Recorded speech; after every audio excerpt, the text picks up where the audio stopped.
ప్రేమ, యేసుని ప్రేమ.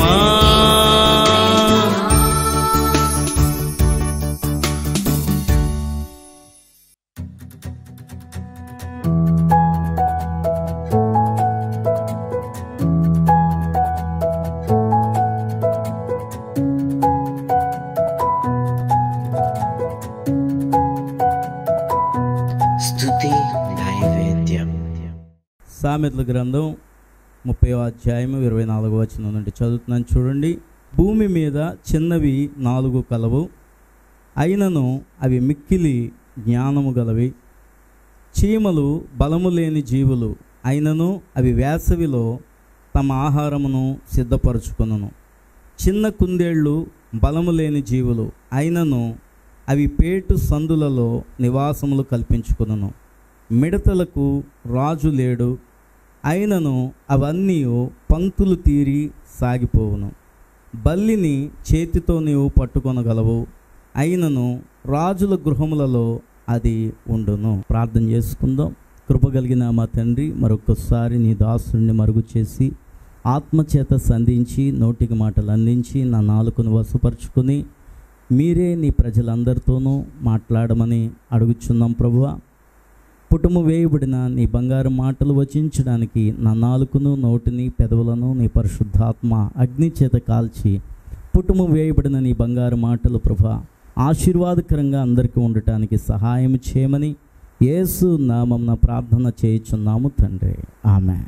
ఆగూరు అయితే మొదటి ఆ వచనాల్లో ఏమంటాడంటే, దేవుని గూర్చిన జ్ఞానాభ్యాసం చేసుకున్న వాడిని కాదు, నాకు నరులకున్న వివేచన లేదు అని అంటాడు. అయితే ఎవరైతే తమను తాము తగ్గించుకుంటారో, ఎవరైతే దేవుని జ్ఞానాన్ని అడుగుతారో వాళ్ళకి దేవుడు జ్ఞానాన్ని ఇస్తాడు. దేవునికి స్తోత్రం.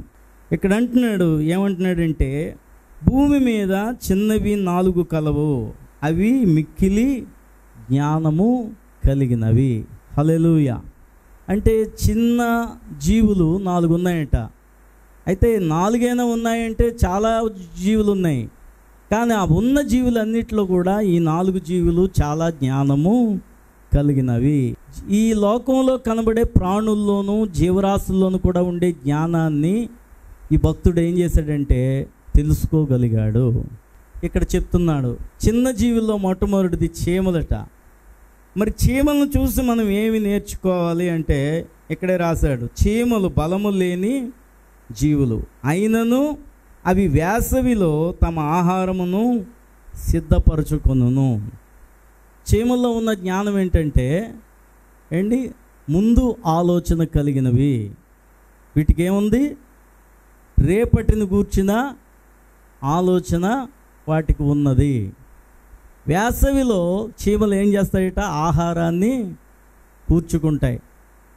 వేసవి కాలం తర్వాత ఏ కాలం వస్తుంది? వర్షాకాలం. వర్షాకాలము మరి చిన్న జీవులైన ఈ చీమలు బయటకు వచ్చి ఆహారాన్ని సంపాదించుకోవడానికి బయటికి కానీ వస్తే అవి ఏమైపోతాయంటే కొట్టుకొని పోతాయి. కాబట్టి ఈ చీమలకి ఉండే జ్ఞానం ఏమిటని పరిశీలన చేస్తే, అవి వర్షాకాలం రాకముందే వాటికి కావాల్సిన ఆహారం అంతా కూడా అవి ముందుగానే సంపాదించుకొని ఏం చేస్తాయట? అవి దాచుకుంటాయి. హల్లెలూయా. నిజంగానే ఈ చీమలన్నీ కూడా మరి వాటి కుటుంబాలతో సహా పోగవటమే కాకుండా ఇరుగు పొరుగుతో కూడా కలిసి మాట్లాడుకొని ఏం చేస్తాయంటే అవి కలిసి కట్టుగా ఆహారాన్ని సంపాదించుకోవడానికి ఒకేసారి వెళతాయి. దేవునికి స్తోత్రం చెల్లిందా. హల్లెలూయా. వాటిల్లో ఉన్నది ఐక్యత. చెప్పాలంటే మనుషులకి పడదు కదా, అసలు ఇంట్లోనే మాటలు ఒకటవు, మరి ఇంక ఇతరులతో మన మాటలు ఎలా కలుస్తాయి? కానీ చీమలను చూస్తే మంచి జ్ఞానం మనకి అర్థమవుతుంది. ఎందుకంటే అవి చాలా జ్ఞానం కలిగినవి. జ్ఞానం ఉంది కాబట్టి ముందు వాటిని గూర్చి కూడా అవి ఆలోచన చేస్తున్నాయి. నిజంగానే మనిషి అన్నవాడు మన జీవితం చాలా చిన్నదైనప్పటికీ కూడా మనం చాలా విలువైన వాళ్ళమని మనం అర్థం చేసుకోవాలి.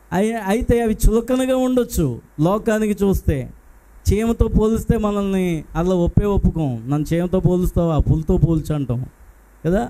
కానీ ఆ చీమలకు ఉండే ఆ చిన్న బుర్రలో ఉండే జ్ఞానము ఎంత గొప్పదో కదా. మన బుర్ర చాలా పెద్దదే ఉంటుంది మొత్తానికి. అసలు బుర్రలో ఏమాత్రం జ్ఞానం అన్నది ఉండదు. వాళ్ళ భవిష్యత్తులను గూర్చి కూడా వాళ్ళు ఏం చేసుకోలేరంటే ఆలోచన చేసుకోలేరు. చాలామంది చదువుతారు, కానీ చదివి ఎందుకు చదువుతున్నావంటే అది నీకు ఒక మంచి భవిష్యత్తుని ఇస్తుందని గ్రహించాలి. ముందుగా చదువులో కూడా జ్ఞానం ఉంది కదా. 10th క్లాస్ అయిపోయిన తర్వాత ఇంటర్మీడియట్ జాయిన్ అవ్వాలి. 10th క్లాస్ వరకు అందరికీ ఒకే సిలబస్ ఉంటుంది చెప్పాలంటే. కానీ 10th క్లాస్ నుంచి ఏమవుతుందంటే గ్రూపుల కింద విడగొట్టబడుతుంది వాళ్ళ సిలబస్. అప్పుడే వాళ్ళు చదువుకునే పిల్లలు ఉంటారు చాలామంది, వాళ్ళు ఏమవ్వాలని అనుకుంటున్నారో ఆ గ్రూప్ తీసుకొని చదువుకోవాలా ఏంటి. అది చాలామందికి తెలీదు.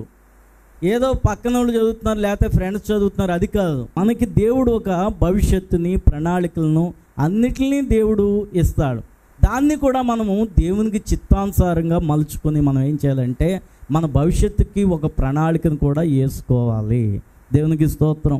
అంటే ఇవి ఒక ఆహారాన్ని సంపాదించుకోవటానికే అని మనం అనుకుంటాం, కానీ అవి నిజంగానే రేపటిని గూర్చి భవిష్యత్తు ఏంటి, రేపటిని గూర్చి చింతించొద్దు కదా అని దేవుడు అన్నాడని రేపటిని గూర్చి మనం ఆలోచన చేయకుండా ఇంకా రేపు ఏమవుతాంలే, ఇంక చదువుకోవడం ఎందుకులే, రేపు ఏమవుతాంలే, తినడం ఎందుకులే, రేపు ఏమవుతాంలే, అసలు మనం ఏ పని చేయకూడదులే అని మనం అనుకోవటానికి వీల్లేదు. చీమలను గూర్చి ఇంకా ఏం తెలుసుకోగలమంటే 6వ అధ్యాయము 6వ వచనం చదవండి. సామెతల గ్రంథంలో కోతకాలమందు ధాన్యము కూర్చుకొనును.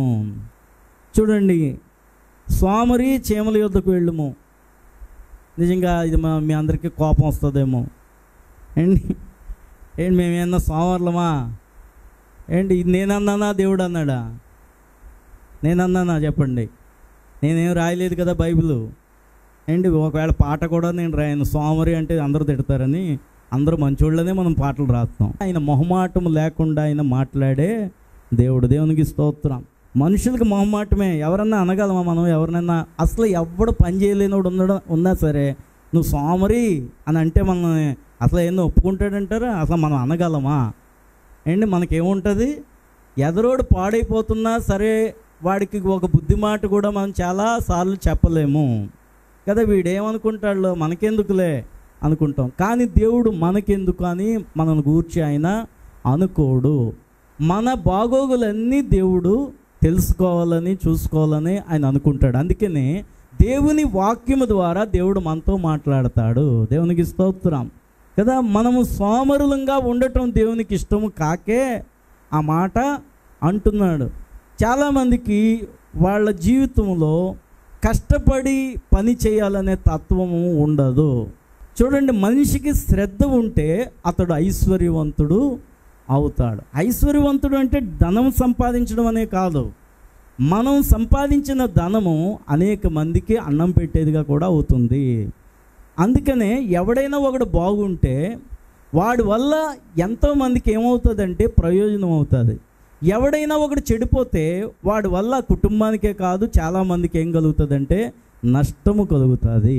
అందుకనే ప్రతి వ్యక్తి కూడా ఏమై ఉండాలంటే కష్టపడే తత్వం కలిగిన వాడుగా ఉండాలి. కొంతమందికి వ్యాపారం బాగున్నప్పుడు కూడా బాగా చేయరు వ్యాపారం కదా. ఒకసారి వ్యాపారానికి ఏముంటుంది చెప్పండి? అన్సీజన్ అన్నది ఉంటుంది తెలుసా. ప్రతి వ్యాపారానికి కొంత సమయం బాగుంటుంది, కొంత సమయం కొన్ని నెలలు బాగుంటుంది, కొన్ని నెలలు బాగోదు. ఏ వ్యాపారానికైనా ఉంటుంది. అయితే జ్ఞానము కలిగిన వాడు చీమ వలె ప్రవర్తించాలి. జ్ఞానము కలిగిన వాడికి ఎప్పుడైతే మంచి వ్యాపారం సీజన్ ఉందో అప్పుడు రాత్రి పగలు అనుకున్నట్లుగా వాడు ఏం చేయాలంటే పని చేయాలి. అప్పుడు అన్సీజన్ వాడికి అన్సీజన్గా ఉండదు. దేవునికి స్తోత్రం, హల్లెలూయా. చాలామందికి వ్యాపారం బాగుండేటప్పుడు కూడా కష్టపడి వాళ్ళ ఒళ్ళను వంచుకోవటానికి ఇష్టపడరు కదా. మన వయసులోనే ఏం చేయాలంటే బాగా కష్టపడాలి. ఎందుకంటే నువ్వు గౌరవప్రదంగా ఈ సమాజంలో కూడా బ్రతకాలి కదా. చాలామందిని వాళ్ళని చూసి వీళ్ళు చూసి ఉట్టినే పెద్దోళ్ళు అయిపోయారు అనుకుంటారు. ఉట్టినే ఎవడు పెద్దోడు అవడు. ఏదన్నా ఒక పెద్దవాడు అవ్వాలి, అందరికీ మంచి పేరు తెచ్చే ఒక వ్యక్తిగా అతడు ఉండాలి, ఒక ఖ్యాతిని సంపాదించాలి అంటే తప్పకుండా వాడు మంచి పని కలిగిన వాడు, పని చేసే సామర్థ్యం కలిగిన వాడు, ఒళ్ళు దాచుకోకుండా కష్టపడిన వాడే ఫైల్లోకి వస్తాడు ఎప్పుడైనా. దేవునికి స్తోత్రం, హల్లెలూయా కదా. అందుకనే చాలామంది ఇలా నేను చేస్తున్నాను చాలులే అనుకుంటారు. నిజంగానే మనము పని చేయటం వల్ల కూడా మనకి ఏమొస్తుందో తెలుసా? ఒళ్ళుంచి పని చేసేవాడికి మంచి ఆరోగ్యం కూడా వస్తుంది. దేవునికి స్తోత్రం కదా. పని చేయకపోతే మనకి ఏమవుతుంది? సోమరితనమే పెద్ద జబ్బు అన్నట్లుగంటే తెలుసా సోమరితనంకున్నంత జబ్బు ఇంకొకటి ఏది ఉండదు. చాలామందికి వాళ్ళ జీవితాన్ని ఎలాగో బాగు చేసుకోవాలో తెలియదు. చెప్పాలంటే చీమల కట్ట ఎవరు లేరట? చెప్పేవాడు లేడట. దేవునికి స్తోత్రం. ఎవరు లేరటండి? మనకు ఉన్నారా లేరా? మనకి ఎంతమంది చెప్తారో, తల్లిదండ్రులు చెప్తారు, బాగా చదువుకోరా, బాగా పని చేయరా, బాగా భార్య చెప్తుంది భర్తకి, రోజు పనికి వెళ్ళండి. ఈరోజు నా భర్తలో ఎంతమందో పనులు చేయలేని వాళ్ళు చాలామంది ఉంటున్నారు. కనీసం వాళ్ళ కుటుంబానికి అన్నం తినడానికి కూడా తెచ్చేవాళ్ళు లేని వాళ్ళు చాలామంది ఉంటున్నారు. నిజంగానే ఇది ఎంతో దరిద్రం అనమాట. మన దేశానికి ముష్టి దేశం అని ఎందుకు పేరు వచ్చింది అనుకుంటున్నారు కదా? జ్ఞానం లేక కాదు. జ్ఞానానికి ఎవ్వడు కూడా ఏం చేయడు, పని చెప్పడు కదా. చెప్పాలంటే మన దేశం మంచి జ్ఞానం కలిగిన వాళ్ళే మన వాళ్ళంతా, కానీ ఉట్టినే వచ్చేయాలనుకుంటారు. అన్నీ కూడా ఎలా వచ్చేయాలనుకుంటారు? ఏదో ఇస్తే ఎంత బాగుంటుంది అనుకుంటారు, అంతే. ఎవడో ఇస్తే ఏం బాగుంటుంది అసలు? మనం కష్టపడి ఏం చేయాలి? మనం పని చేసి తినాలి చెప్పాలంటే. దేవునికి స్తోత్రం, హల్లెలూయా. దేవుడు పని చేయమంటాడు. పని చేసేవాళ్ళంటే దేవునికి ఎంతగానో ఇష్టం చెప్పాలంటే. పని చేయకుండా మనం ఏ పని చేయకుండా ఒట్టినే ఎవరో మనల్ని చూస్తే బాగుండు. కొంతమంది తల్లిదండ్రులు ఆస్తి ఇవ్వలేదని తల్లిదండ్రులు తిడతా ఉంటుంటారు. ఆస్తి కాదు వాళ్ళు ఇచ్చింది, నీకు ఒక జీవితాన్ని వాళ్ళు ఇచ్చారు. దేవునికి స్తోత్రం కదా. ఆస్తి ఇవ్వకపోయినా సరే నువ్వు కష్టపడి ఫైల్లోకి రావాలి. నువ్వు సొంతంగా అన్నీ సంపాదించుకోవాలి. అంతేగాని వాళ్ళు ఇస్తే బాగుండు, వీళ్ళు ఇస్తే బాగుండు, ఎవరిదన్నా ఆస్తి కలిసి వచ్చేస్తే ఎంత బాగుండు అనుకుంటాం. అది లక్కీ అనుకుంటారు. లక్కీ కాదు కదా. అది సోమరివాని యొక్క ఆలోచనలట. ప్రతి మనిషికి దేవుడు ఏమిచ్చాడంటే ఒక జ్ఞానం ఇచ్చాడు. దాన్ని ఏం చేయాలి మనం? ఎవరికి ఉండే జ్ఞానమో అది వాళ్ళకు ఉంటుంది. ఎవరి పనిలో వాళ్ళకి నైపుణ్యతను దేవుడు అనుగ్రహిస్తాడు. దాన్నే మనం ఏం చేయాలంటే దానికే పదును పెట్టాలి. దేవునికి స్తోత్రం. మనకి దేవుడు ధనం ఇస్తే దానివల్ల దేవుని కార్యాలు మనము చేయగలుగుతాం. మనం ఆశీర్వాదం పొందటం కూడా ఎందుకు అంటే, మనం దీవెన పొందటం ఎందుకంటే దేవుని కోసమే. ప్రతిదీ కూడా మనం కష్టపడే తత్వం ఉంటే ప్రతి వాణిని కూడా దేవుడు దీవించడానికి ఎప్పుడు కూడా సిద్ధంగానే ఉంటాడు. ఆయన యొక్క హస్తం ఏమవ్వలేదటండి, కురచ కాలేదు. కానీ ఆయన చెప్పినట్లుగా మనమేను కదా. దేవుడు అంటున్నాడు, చీమల దగ్గరికి ఒకసారి వెళ్ళి చూడండి. అసలు వాళ్ళకి న్యాయాధిపతి లేడట, చెప్పేవాడు లేడట. కానీ ఆ చిన్న బుర్రలో ఏముందంటే, రేపు వర్షాకాలం వస్తే మన పరిస్థితి ఏమిటి కదా. క్రైస్తవులు ఏమనుకుంటారంటే అంతా దేవుడే చూసుకుంటాడు. ఇదొక మాట. యెహోవా ఈరే అని అబ్రహాం అన్నాడు కదా. అబ్రహాం ఈరే అని ఎప్పుడు అన్నాడు? బలి ఇచ్చినప్పుడు అన్నాడు. అలాంటి వాటికి ఏంది ఈరే అంటే ఏంటి? దేవుడే కానీ నీ కొడుకుని బలి ఇమ్మంటే యెహోవా ఈరే అంటావా కదా. అలాంటి వాటిలు గాను రేపుటి గూర్చి మనకెందుకండి చింత? లేకపోతే పని చేయకపోయినా దేవుడు పెట్టడేటండి. ఏలియాని కాకుల చేత పోషించలేదండి అంటాడు. అంటే పెద్ద ఏలియా అంత భక్తి చేసేసినట్లు, ఏలియాలా భక్తి చేసేసినట్లు, లోకం అంతా కరువు వచ్చినట్లు. చాలామందికి పని అంటే బద్ధకం. నిజంగానే ఆ పని అంటే బద్ధకం అనే సాతాను నాలోంచి పోవాలనే అనేక మంది ఈరోజు మీరు అనుకోండి. దేవుడు మీకు కష్టపడి పనిచేసే శక్తిని దేవుడు ఇస్తాడు. దేవునికి స్తోత్రం. ఇంకా మిగిలిన దాంట్లో కూడా మనం వెళదాం. చూడండి, చిన్న కుందేళ్ళు బలము లేని జీవులు అయినను అవి పేటు సందులలో నివాసములు కల్పించుకొనును. కుందేళ్ళు అంటే చెవులు పిల్లలు అంటారు కదా. అవి చాలా సున్నితంగా ఉండేవి. చెప్పాలంటే చాలా బలహీనంగా ఉంటాయి. వాటిని చెవులు పట్టుకునే ఇలాగా పట్టుకుంటే లేకపోతే అవి చాలా తొందరగా చనిపోతాయట. చాలా బలహీనంగా ఉన్నప్పటికీ కూడా వాటి శత్రువు నుంచి అవి చాలా చురుకుగా పరిగెత్తి ఎక్కడికి వెళ్తాయంటే పేటు బీటల్లోనికి వెళ్ళిపోతాయట. మరి నిజంగా వీటిని గూర్చి మనం ధ్యానం చేస్తే నిజంగానే క్రైస్తవులు అన్నవాళ్ళు నిజంగానే మనం చాలా పొగర్లు, లేకపోతే రౌడీలు, లేకపోతే రకరకాల మనస్తత్వాలు గడుసుగా మనం ఉండొచ్చు. కానీ క్రీస్తు వాక్యాన్ని బట్టి నిజంగానే మనము ఈ లోకానికి మనం కూడా ఎలాగుంటామంటే చిన్న కుందేళ్ళలాగే మనం ఉంటాం. కానీ మనల్ని వేటగాడు సాతానుడు శోధించినప్పుడు, మనల్ని పరిగెత్తించినప్పుడు మనకొక ఆశ్రయం ఉన్నది. ఆయన ఎవరంటే యేసే మన ఆశ్రయం. దేవునికి స్తోత్రం, హల్లెలూయా. చూడండి, దావీదు ఎంత బలవంతుడో. దావీదు కోసం మనం చెప్పుకుంటే చిన్నప్పటి నుంచే ఒక యోధుడుగా ఉన్నాడు, బలమైన వాడుగా ఉన్నాడు. కానీ అతడు రాజు అయిపోయిన తర్వాత అతన్ని వాళ్ళ కుమారుడే తరుముతూ ఉంటుంటే ఎక్కడికి వెళ్ళిపోతాడో తెలుసా? దిక్కు లేనట్లుగా కొండల మీదకి వెళ్ళి పారిపోతాడు. కొండల మీద ఏం చేస్తాడంటే అక్కడ మోకరించి ప్రార్థన చేస్తాడు. నిజంగానే అంత బలవంతుడు. కానీ తన కుమారుడే తనకు శత్రువు అయినప్పుడు ఏం చేస్తున్నాడంటే పారిపోవాల్సిన పరిస్థితి అతనికి వచ్చింది. నిజంగానే మనం అల్పులమే, ఈ లోకంలో చాలా స్వల్పమైన వాళ్ళంగానే మనం ఉండొచ్చు. కానీ మన దాగుచోటు ఎవరంటే యేసు ప్రభువారే. దేవునికి స్తోత్రం. యేసు ప్రభువారికి ఒక పేరు ఉంది, ఏమనంటే ఆయన క్రీస్తు అనే బండ అని ఆయనకి పేరు ఉంది. దేవునికి స్తోత్రం. ఈ బండ బీట్లలో, ఆ పేటు బీట్లలో దాక్కునే వాళ్ళంగా మనము ఉండాలి. మన ఆశ్రయపురం ఎవరు అంటే యేసు ప్రభువారే. 91వ కీర్తనలో ఉంటుంది, మొదటి వచనంలో ఏముంటుంది? మహోన్నతుని చాటున నివసించేవాడే సర్వశక్తుని నీడను విశ్రమించేవాడు. దేవునికి స్తోత్రం. మనము స్వల్పమైన వాళ్ళమే. ఈ లోకంలో చాలామంది మనల్ని తరమొచ్చు, మనల్ని తిట్టొచ్చు. కానీ మనం మహోన్నతుని చాటున మనం దాక్కోవాలంతే.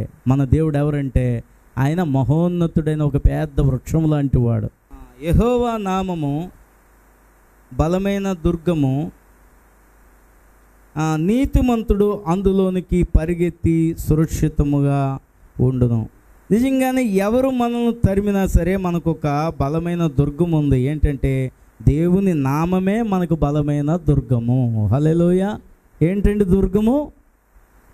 యేసు ప్రభువారి నామమే.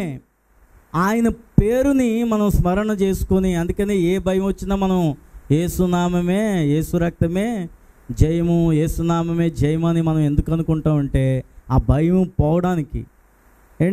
దేవుని నామమే మనకేమై ఉంది. ఏ శత్రువు నిన్ను భయపెట్టినా, ఏ సమస్య నిన్ను భయపెట్టినా నువ్వు దాక్కోవాల్సింది ఎక్కడ అంటే దేవుని నామమే మనకు దుర్గం అంటున్నాడు. నీతిమంతుడు అందులోనికి పరిగెత్తి సురక్షితముగా ఉండును. ఈ కుందేళ్ళను తరిమినప్పుడు ఏ జంతువు తరిమినా, ఏ శత్రువు తరిమినా అవి ఏం చేస్తాయట?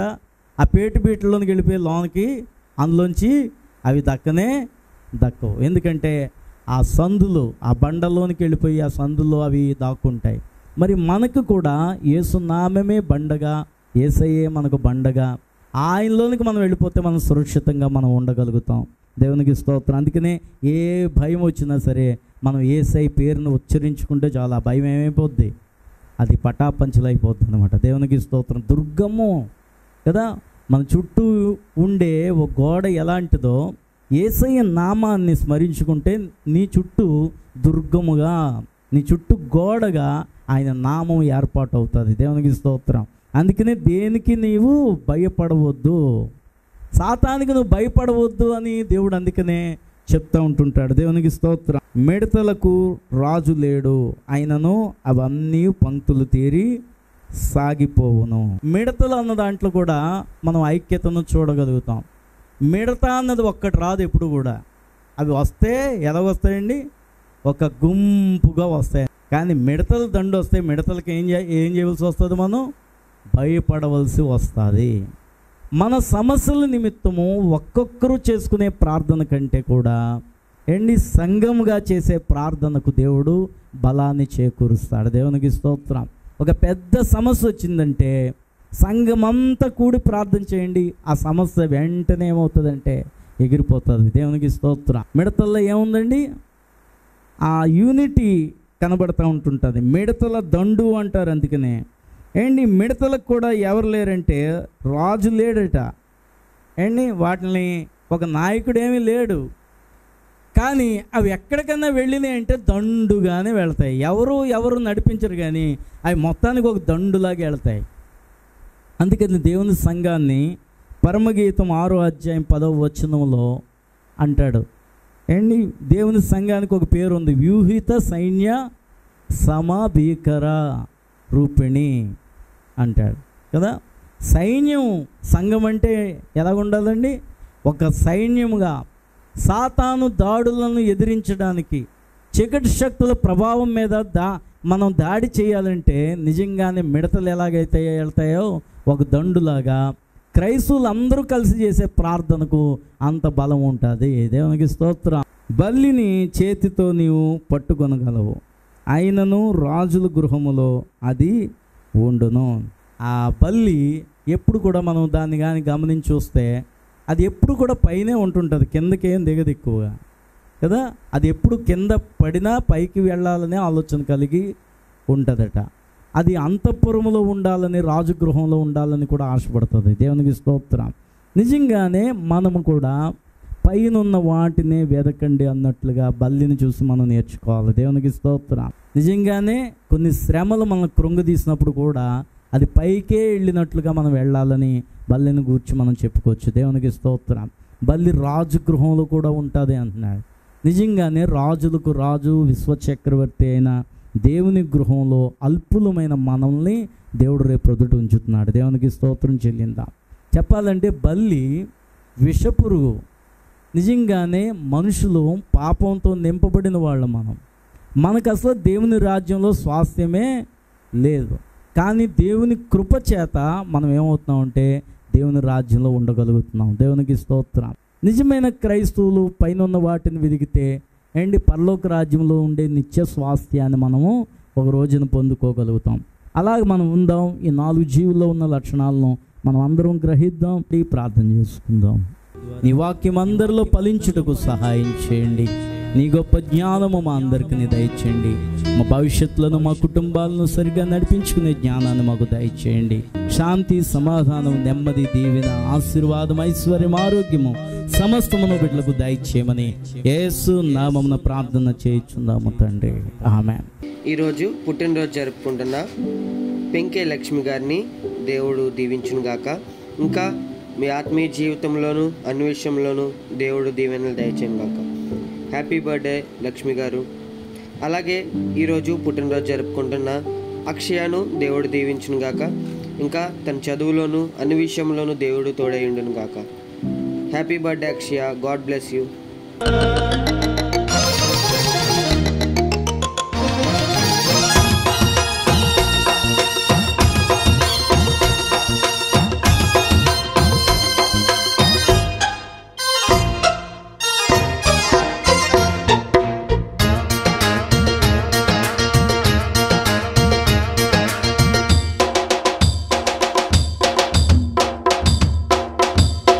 విన్నది సమరై స్త్రీ ఆనాడు యేసు మాటలు, లోతైన తన పాప బ్రతుకునే మార్చుకుంది. విన్నది సమరై స్త్రీ ఆనాడు యేసు మాటలు, లోతైన తన పాప బ్రతుకునే మార్చుకుంది.